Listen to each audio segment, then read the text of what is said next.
ఏంటండి ఈ రోజు చాలా హుషారుగా ఉన్నారు? సత్యవతి, ఈ రోజు దారిలో నా చిన్నప్పుడు స్నేహితురాలు సుశీల కలిసిందే. అబ్బా, ఇప్పటికీ అదే అందం అదే చందం అనుకో. అప్పట్లో ఎక్కడ చూసినా మేమిద్దరమే ఉండేవాళ్ళం తెలుసా. ఊరందరం మేము ప్రేమించుకుంటున్నాం అనుకునేవాళ్ళే. ఇంకో విషయం తెలుసా, తను ఎప్పటికీ 25 ఏళ్ళ అమ్మాయిలానే ఉందే. తనకి నీ గురించి, పులిగాడి గురించి, మన చిన్ను గురించి చెప్పాను. చాలా హ్యాపీ ఫీల్ అయ్యింది. నా భార్య చాలా మంచిది, ఓ రోజు నువ్వు భోజనానికి రావాలని కూడా చెప్పాను.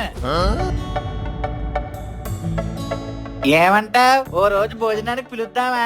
అయ్యో దాందే ఉందండి, వాళ్ళ భర్త పిల్లల్ని కూడా తీసుకురమ్మనండి. ఒక పూట శుభ్రంగా భోజనం పెట్టి పంపిద్దాం. సరే సత్యవతి.